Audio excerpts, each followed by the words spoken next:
2 João é um capítulo só e são 13 versículos.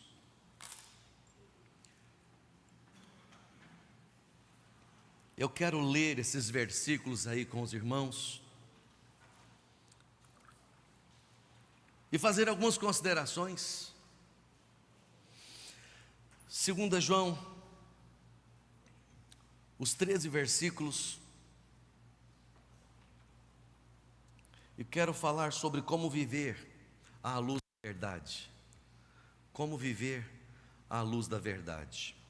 Diz o texto: eu, o presbítero, escrevo à senhora escolhida, a seus filhos, a quem amo na verdade, como fazem todos os que conhecem a verdade, porque a verdade permanece em nós e estará conosco sempre. Graça, misericórdia e paz que vem de Deus o Pai e de Jesus Cristo, Filho do Pai, estarão conosco, os que vivemos na verdade e no amor. Fiquei muito feliz por encontrar alguns de seus filhos e ver que estão vivendo de acordo com a verdade, conforme o Pai ordenou. Agora, Senhora, peço-lhe que amemos uns aos outros. Não se trata de um novo mandamento, nós o temos desde o princípio. O amor consiste em fazer o que Deus nos ordenou, e Ele ordenou que amemos uns aos outros, como vocês ouviram desde o princípio. Digo isso porque muitos enganadores têm ido pelo mundo afora, negando que Jesus Cristo veio em corpo humano. Quem age assim é o enganador e o anticristo. Tenham cuidado para não perder aquilo que nos esforçamos tanto para conseguir. Sejam diligentes a fim de receber a recompensa completa. Quem se desvia deste ensino não tem ligação alguma com Deus, mas quem permanece no ensino de Cristo tem ligação com o Pai e também com o Filho. Se alguém for às suas reuniões e não ensinar a verdade de Cristo, não o convidem a entrar em sua casa, nem lhe deem nenhum tipo de apoio. Quem apoia esse tipo de pessoa torna-se cúmplice de suas obras malignas. Tem muito mais a lhes dizer, mas não quero fazê-lo com papel e tinta, pois espero visitá-los em breve e conversar com vocês pessoalmente. Então, nossa alegria será completa. Saudações dos filhos de sua irmã escolhida. Como viver à luz da verdade? Esse é o texto aqui de 2 João. Essa aqui é uma das cartas mais curtas do Novo Testamento, né? São 13 versículos. É classificada como uma das cartas gerais, junto com algumas outras, né? E o propósito principal desta pequena carta é alertar a igreja acerca da necessidade de viver à luz da verdade. Esse é o objetivo dessa pequena carta. Por que disso? Porque muitas heresias estavam existindo nessa época aqui, no início da igreja, espalhadas por falsos mestres, por falsos ensinadores, e as igrejas precisavam cuidar para não perder a fé, para não abandonar, para não esfriar na fé. Por isso o apóstolo João escreve essa carta alertando a igreja acerca de 3 coisas que eu falo rapidamente. Primeiro delas, é preciso conhecer a verdade, é preciso andar na verdade, e é preciso perseverar ou permanecer na verdade. Conhecer, andar e permanecer. Conhecer, andar e permanecer na verdade. Então, primeira coisa, a igreja precisa conhecer a verdade. É interessante, irmãos amados, que o apóstolo João, ele se apresenta aqui como presbítero, e ele usou a palavra verdade aqui 4 vezes só na saudação. Olha o quanto a palavra verdade é importante nesse texto. Se você perceber aqui, dos versos de 1 a 3 ou a 4, podemos contar. Olha só, verso 1: eu, presbítero, escrevo à senhora escolhida e a seus filhos, a quem amo na verdade, como fazem todos os que conhecem a verdade, porque a verdade permanece em nós e estará conosco para sempre. Verso 4: fiquei muito feliz por encontrar alguns de seus filhos e ver que estão vivendo de acordo com a verdade. 4 versículos, 4 vezes essa palavra verdade aqui, mas não só nesses versículos, a palavra verdade rege a carta inteira. E por que o João está enfatizando a verdade? Porque a igreja estava sendo bombardeada com os falsos mestres. Lendo a palavra de Deus aqui no 1 João e outros lugares, nós percebemos que esses falsos aqui saíram de dentro da igreja. De dentro da igreja. Eles se viam como cristãos. E de dentro da igreja, então, abandonando a doutrina sã, sadia, o que eles fazem? Eles se convertem como agentes do anticristo. Trabalham contra o Senhor Jesus Cristo, e essas heresias, que as mais nocivas, ou a mais nociva, ela estava por toda parte, negando a divindade de Jesus e negando a humanidade de Cristo. Essa é a pior de todas as heresias: negar que Jesus era homem e negar que o Cristo era Deus. A pior de todas as heresias. Porque o Senhor Jesus vai dizer no Evangelho de João capítulo 14, versículo 6, que Jesus é a verdade. Não é isso que lemos lá? Nós vamos olhar no mesmo Evangelho de João, capítulo 17, versículo 17, o Senhor dizendo que a palavra é a verdade. Nós vamos ler em João 14, versículos 16 e 17, a palavra de Deus dizendo: e eu pedirei ao Pai, e Ele lhes dará outro encorajador, ou consolador, que nunca os deixará, é o Espírito da verdade, diz o versículo 17 de João 14.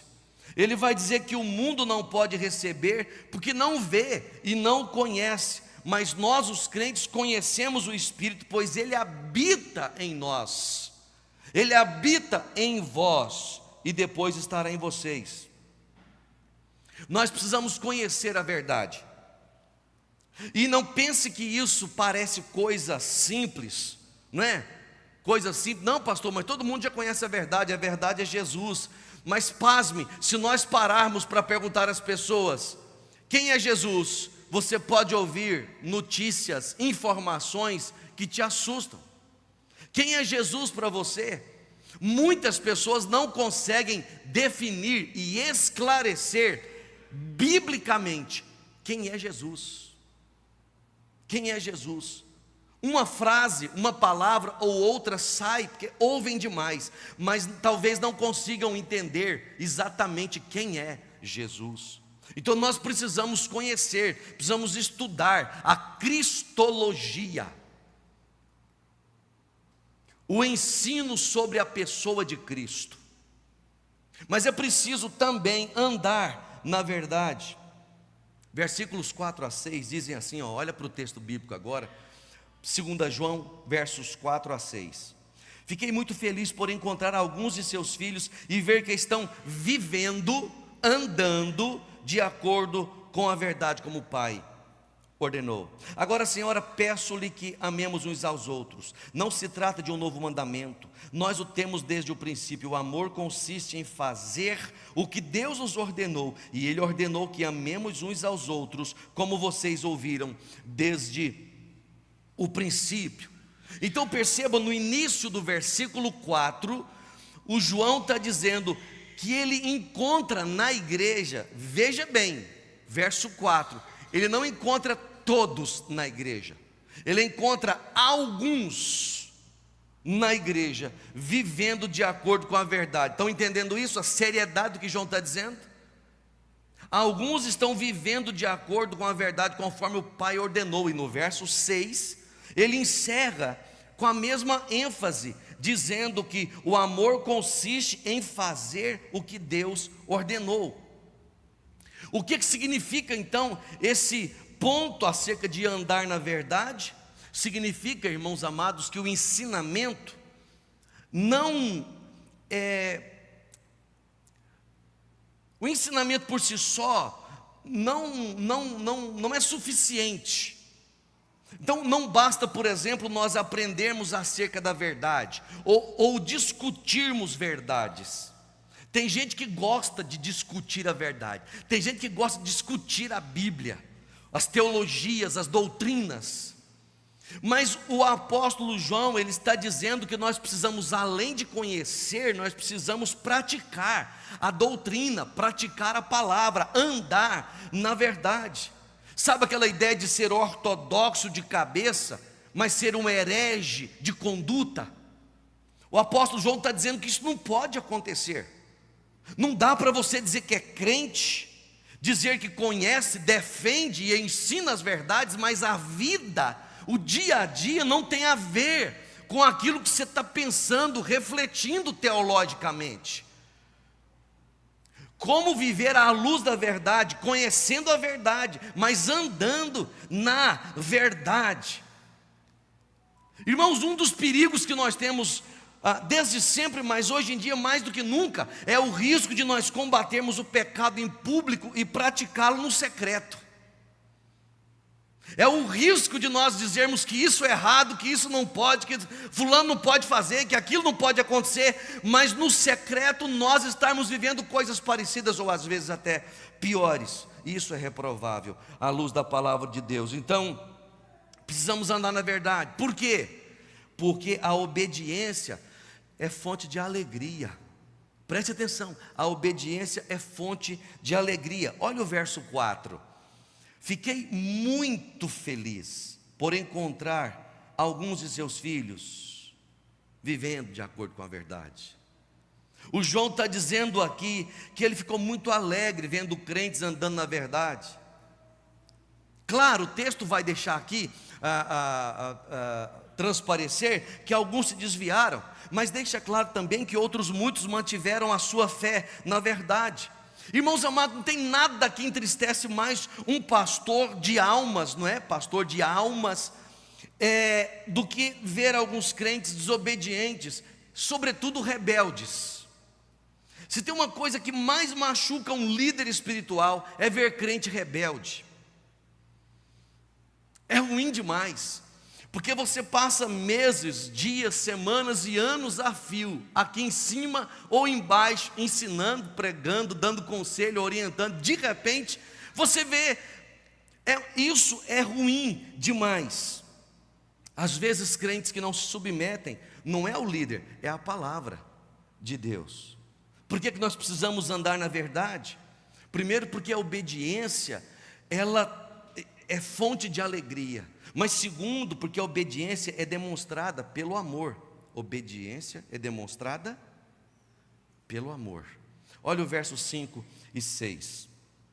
Agora, Senhora, peço-lhes que amemos uns aos outros. Quando fala de Senhora, está falando da igreja, está falando do povo de Deus ali no primeiro século. Agora, Senhora, peço-lhes que amemos uns aos outros. Não se trata de um novo mandamento, nós o temos desde o princípio. O amor consiste em fazer o que Deus nos ordenou, e Ele ordenou que amemos uns aos outros, como vocês ouviram desde o princípio. Depois da alegria pelos crentes, João faz um pedido. Qual é o pedido? Vocês precisam amar uns aos outros. João não faz uma escala: ame aqueles irmãos mais bonzinhos, ame aqueles irmãos mais legais, ame aqueles irmãos que têm mais dinheiro, ame os jovens. Ele está dizendo, amem uns aos outros, é uma reciprocidade.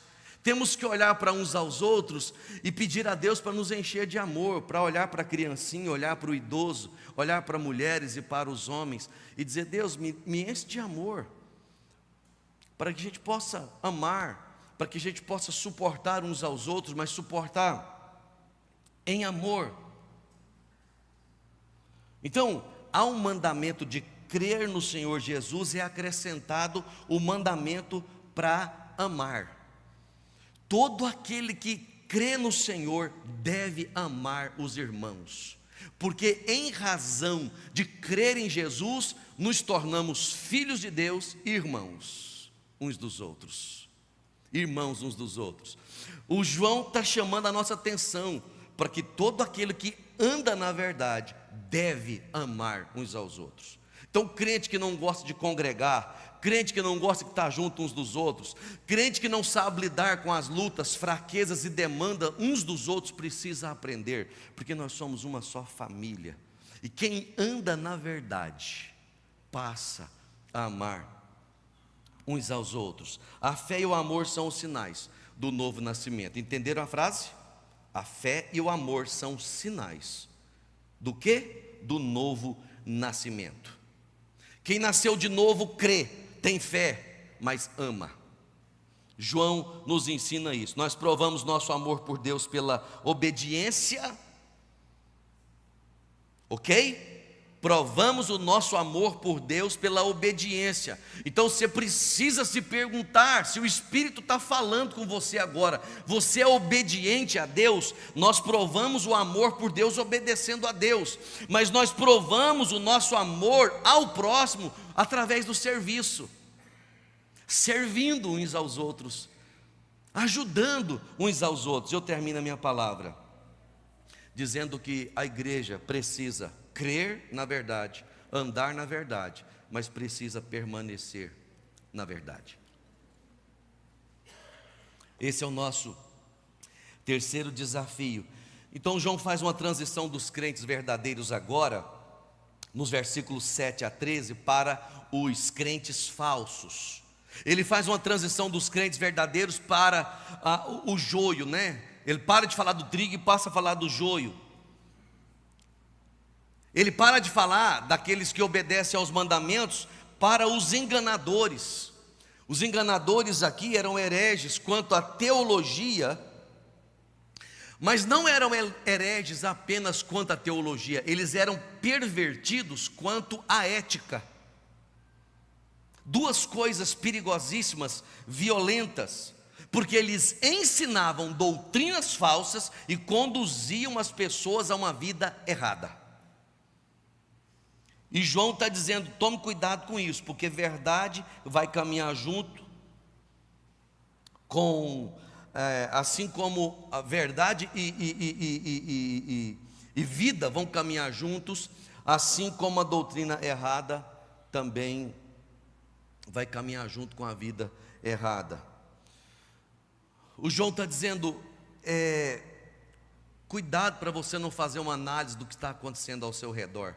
Versículo 7 ele diz assim, digo isso porque muitos enganadores têm ido pelo mundo afora, negando que Jesus Cristo veio em corpo humano. Quem age assim é o enganador e o anticristo. É como se ele estivesse falando assim, tem muitos enganadores por aí. Eles estão chegando, estão tratando de maneira violenta a doutrina da humanidade, da divindade de Jesus. Vocês não estão vendo? Vocês não estão olhando ao redor o que está acontecendo?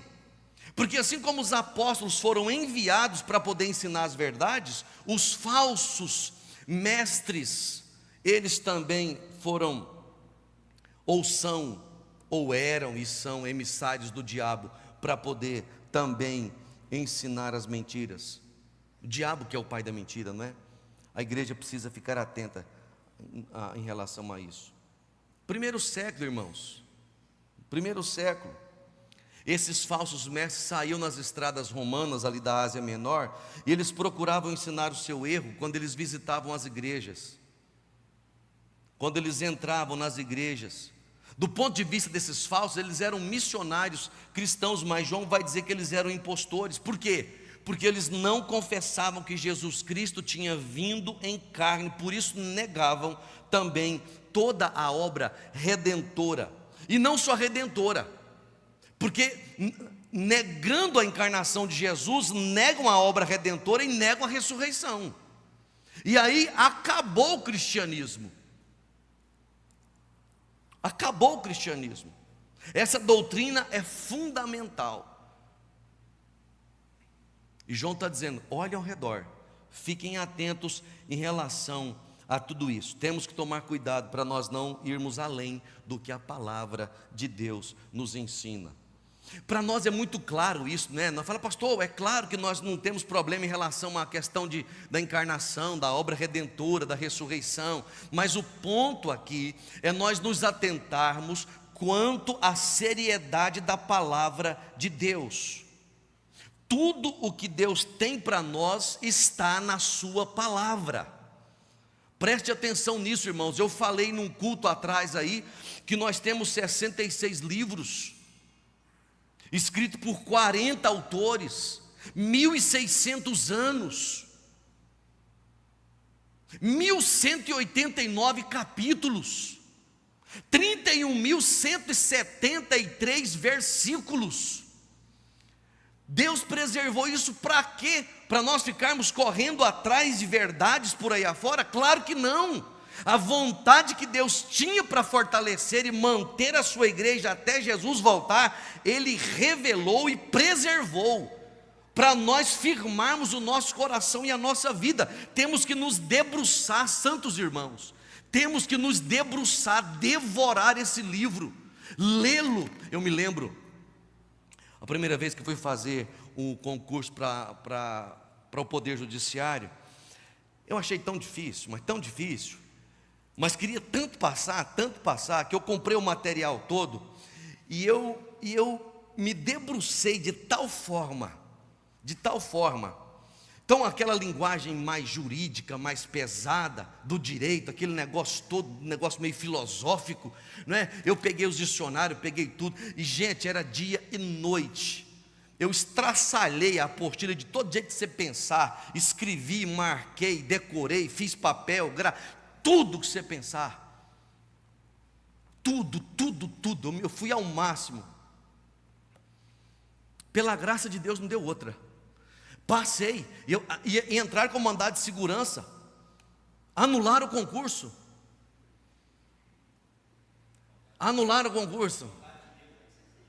Não, mas você não sabe não, anularam o concurso, abriu de novo, né? E o pessoal voltou de novo. E aí eu falei para a Cássia, eu não vou mexer mais com esse negócio, difícil demais. Ela falou, bem, você não pode desistir, você não pode parar. Eu falei, então vamos fazer um compromisso com Deus aqui comigo. Eram 2 vagas, eu tinha passado de segundo lugar. Eu falei, Deus, então é o seguinte, se esse negócio é para mim, não aceite segundo lugar. Não aceite segundo lugar. E fui de novo, e aí estudo, aí eu passei anos-luz na frente do segundo lugar. Bem na frente. Mas qual é a minha ênfase aqui? Deixando a graça de Deus, que é o ponto central de tudo isso, o quanto eu me dediquei, o quanto eu foquei nos estudos, o quanto eu dediquei. Irmãos, não tem nada mais importante na nossa vida do que a vida espiritual, a vida com Deus. Conhecer a Deus e prosseguir em conhecer a Deus. Conhecer a Deus e prosseguir em conhecer a Deus. Pelo amor de Deus, não dá para viver de revelação, gente. Não dá. Revelação se acerta, se erra, é um perigo, um negócio tão complicado. De vez em quando você acerta, de vez em quando você erra, vira uma complicação. Quando alguém vai falar uma coisa, precisa fazer, é verdade? Será que é mesmo? Será que eu vou ou não vou? Tem gente que vai nos revelação, separa, larga, perde o emprego, muda, quebra a cabeça, um monte de coisa. Aqui, não. Então estude a Bíblia e não compare o seu nível de maturidade com outro irmão. Compare o seu nível com o seu de ontem, com a sua versão anterior. Estude a palavra de Deus, leia a palavra de Deus. Em vez de gastar dinheiro com outras coisas, compra alguns comentários, compra livros, né? Teve um irmão aí que me procurou, falou, pastor, me indica um livro para eu poder ler, eu quero aprender um pouco mais. Eu falei, então bora. Indiquei 2 para ele, indico para qualquer um. Introdução à Teologia Bíblica e o Drama das Escrituras. Introdução à Teologia Bíblica e o Drama das Escrituras. Presta atenção, você vai fazer assim, nossa, entendeu? Introdução à Teologia Bíblica. Teologia Bíblica, não é a sistemática, é a bíblica. Você vai pegar aqui e vai dizer, meu Deus, é isso que a Bíblia está falando. Estudar a palavra, olhar ao redor, cuidado para não ser levado, porque a nossa vida depende disso, de não ir junto. Eu termino a minha palavra então, porque o tempo já foi embora, falando sobre a importância dos relacionamentos. Olha o que diz aí, coloca para mim aí, pessoal da mídia, versículos 12 e 13. 12 e 13. João, versículos 12. Tenho muito mais a lhes dizer, mas não quero fazê-lo com papel e tinta, pois espero visitá-los em breve e conversar com vocês pessoalmente. Então nossa alegria será completa. Saudação ou saudações dos filhos de sua irmã escolhida. Eu tenho muita coisa para falar, mas também não quero ficar falando tudo com carta. Não quero falar só com WhatsApp, não quero falar só com mensagem. Entendeu? Não quero só ouvir pregação pela internet. Tem muita coisa, mas o que eu quero? Eu quero que vocês entendam que ser filho de Deus é ser irmão, e irmão precisa gostar de estar junto. Nós somos diferentes como irmãos, como família, tem um de um jeito, outro do outro, os temperamentos, etc, etc, mas nós queremos estar juntos. Não basta querer aprender doutrina e saber a verdade, é preciso estarmos juntos como irmãos, é preciso manter relacionamento. Entenderam isso? É preciso manter relacionamento. Se nós não nos relacionarmos, nós vamos esfriar os relacionamentos. Eu já conversei com pessoas que têm parentes, que têm irmão de sangue, que tem muito tempo que não se encontra. Ele vai perdendo de sangue, mas ele vai perdendo assim. Deixa para lá, deixa para lá, deixa para lá. Parente próximo, que era para ser próximo, se morrer, felizmente. E tem aquele que se tornou tão amigo do amigo por causa do relacionamento, que não aguenta ficar longe, que não aguenta deixar de conversar, e se acontecer alguma coisa ele chora, ele adoece. Por quê? Porque a vida é feita de relacionamento, de encontros, de comer juntos, de orar uns com os outros, e é isso que João está dizendo. Doutrina é importante, o amor uns com os outros. Que Deus nos abençoe e nos ajude, santos irmãos, a viver essas verdades. Amém, gente?